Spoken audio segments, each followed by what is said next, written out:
Welcome to Voyage Mice Boarding Pass, the podcast where we explore the people, places, and practical details that help you travel informed and travel well. From international travel experiences and the practical realities of getting there to the questions travelers often forget to ask, consider this your invitation to discover more before you go. Now, let's get ready for departure. Welcome to Voyage Mice Boarding Pass. So glad to have you here. I'm your host today. I'm Tyus, and we're going to be speaking about the Real ID. I think everybody has a general knowledge of what it is, but I think there was a lot of misunderstanding surrounding the release of the Real ID. Well, not necessarily the release, the requirement and what you needed to do. So on today's episode, I am going to try to dispel some of the myths that we've heard. I'm going to share some stories of my own myths of what I understood or thought to believe to be true. And hopefully I can clear up some misunderstandings you may have had as well. So as I started to prepare for this subject, the Real ID is not the most glamorous topic, and I have to admit, it was not the most exciting. I was not excited to do it. However, when I started to dig into the details is when I realized there's a lot of information here I didn't even know. So sit back, enjoy, and we're here to help you travel informed and travel well. All right, let's get into it. So before I jump into the Real ID, I want to share a little personal story of my own and my own experience, just kind of let you know that we're probably the same in things that we either got right or got wrong when it came to the Real ID. I was in South Carolina at the time, and I think it was in the midst of COVID. I want to say it was like maybe 2021, and South Carolina was really pushing the Real ID. You had to have it. You had to have it. You got to get your Real ID. And I was like, oh, I don't think I need it. What I need a Real ID for? I mean, I have a driver's license. But I didn't quite put two and two together that I also owned a passport. So the way the information was coming out, and I'm not going to say it's true, and maybe it's what I heard. I just kept feeling like it was made to feel as though it was a requirement, and if you didn't get it, there was no way you were going to be able to fly. And I have to admit, I did not do enough research on TSA. I took my $40 down there to the driver's license office, and I handed it over, and I got my Real ID because that was easier than fighting the system. For some reason, I just kept feeling like if I didn't get it, somewhere along the line, it was going to keep me from having something. I wasn't quite sure, and I didn't want to find out at the airport. So that was something I dealt with in the state of South Carolina.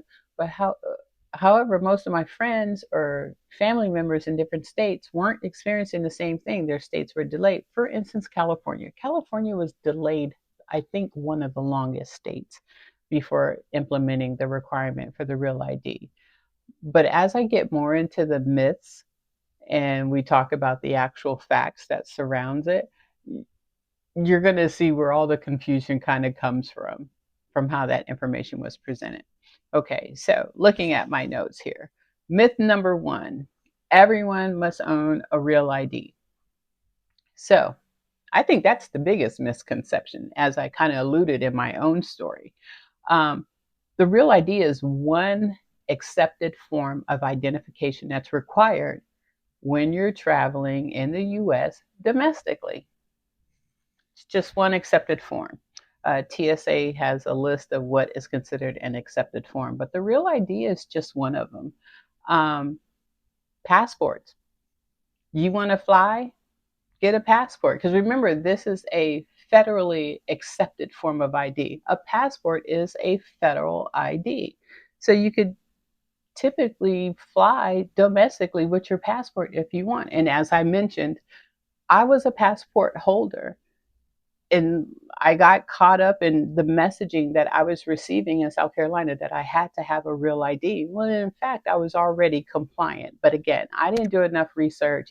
I'm still just going to die on the hill. I just believe the information was being dispersed a little different and it was a little confusing, and that's why I kind of succumbed to it and just went ahead and got the real ID. Um, and I think a lot of people believed that everybody had to have one because of the way each state was delivering the message. It was not clear and concise, and it differed from state to state, and a bit unfairly too, where some states quickly adopted get the real ID and other states pushed it off as long as possible. I mean, it's like everybody, well, I know everyone in South Carolina is like, oh yeah, you got to get your real ID. And there was a lot of people that believed that everyone had to get one, but the word about the passport never came up in conversation. So I thought that was interesting. So some of the facts: the real ID is accepted, a passport is accepted, a passport card is accepted for TSA checkpoints, and military IDs and several other federal IDs are also accepted. I'm not going to go into those federal IDs, but I will invite you to go and check uh, the TSA website, where they will probably enumerate what those federal IDs are. And various federal buildings require certain IDs to access them, and I assume it's probably some of those. Second myth: the passport no longer works for domestic flights. Now, I didn't hear this one. It kind of surprised me. I had never heard this one. And I also did not hear that a passport would work either. But yeah, I never heard this one, that a passport would no longer work for domestic flights. A valid U.S. passport remains an accepted form of ID at TSA checkpoints for domestic travel. End of story. There's no more to add to that. It's almost like traveling domestically. It's almost like your passport is like the highest form of ID that you could use to travel. Um, I always have my passport with me. I go from California to Vegas with a passport. It just has become habit. On occasion, not too many times, please don't report me, I forget to grab my card holder that holds my actual driver's license. And I've been in a situation where I've needed ID to show who I was. And I think I was actually returning something at a store, and I handed her my passport and it was fine. But then I realized in that moment I messed up. I did not have my driver's license with me. So, yes, I had an acceptable form of ID. However, I did not have proper identification to prove that I was authorized to be driving a vehicle. So, don't be like Tyus. Carry your driver's license when you're operating a vehicle. Myth number 3: children need a real ID to fly. Okay, so this is an interesting one. Um, I don't have too much of a personal experience with it. When my children used to fly back and forth across the states when they were younger, it was also the time where I could walk them to the gate and watch them board the plane. We all know we can't do that, haven't been able to do that for a very long time. So that also tells you how old my children are, somewhat. Um, TSA generally does not require ID from travelers under 18 on domestic flights. Parents should still check airline requirements because they can differ. Like I said, I don't have much experience with what that requirement would be today, but I do advise you to check with the airlines and with TSA. Um, how many parents assume that their children's identification simply uh, is null and void because the adult has ID? What I'm saying is, how many of you parents out there just believe, oh, my kid doesn't need an ID because they're traveling with me? Um, I think that would be interesting. I have heard of children traveling with birth certificates when the names aren't the same, and I'll give you an example. My daughter and I were traveling with my granddaughter, who has the name um, of my son, but I have a different last name. And so we had her birth certificate just as the safety net, because that my daughter, who is not married, has the same last name as my daughter, because brother and sister, and then this is the child. So it was just easier, just in case. But I don't travel with her without somebody else, because, like, how do I prove that this kid is supposed to be here with me? We have different last names. So I don't know. That's a tricky one. now I feel like I want to go even research that a little bit more. But I think I didn't really look into that too much because I don't have much personal experience with it. But let me know in the comments, how does that work? With children, and even if you're the parent and have a different last name than the child, say on the birth certificate, do you travel with that child's birth certificate? I want to know in the comments because I think that would make for a great conversation, and you could probably help other parents as well as they see that. Myth number 4, a standard driver's license is no longer valid for anything. Now that I haven't heard that one before. I think this is one of the most misunderstood parts. Again, get the real ID. I didn't hear that your driver's license wasn't going to have any weight, but I just heard that your current license was not going to be valid. You needed another. So, and that the real ID affects certain federal purposes. State issued licenses may still be perfectly valid for driving and other state purposes. Right. Kind of like what I was saying before. The real ID is a federal compliant requirement, and it had to do with travel. And I know driving is part of travel, but this was specifically to get through federal checkpoints. And federal checkpoints are TSA checkpoints. And any other federal checkpoint, if you're crossing the border, you would need proper identification. And I think your real ID wouldn't help you crossing the border, because then that's when you would need a passport or even a passport card. We'll get more into that a little bit later. And I kind of touched upon the federal versus the state requirements, a little bit different there. So, and I think people confuse that, right? Your driver's license is a state requirement and real ID is a federal requirement. Myth number 5, if you don't have acceptable ID, there is no other option. Well, that's wrong. TSA offers other identification verification processes. There's additional screening that could occur. I've heard about the Confirm ID that can happen at the gate at TSA, and I think it's a fee between $40 and $60. Don't quote me on it, but I know TSA has it on their site where you could get your ID confirmed at the moment that you're at the checkpoint. I don't advise this at all for the time, just for the stress of it all. I just don't advise it. I would just say, just get your information together before you even get to that point. Get your IDs, whatever it is that you need for travel, or take your passport. This should never be part of your travel plan. Never, never. I don't know about you, but I don't think I'm testing this whole Confirm ID process, and it's 5 o'clock in the morning and I need to board a flight. I don't think I'm testing it.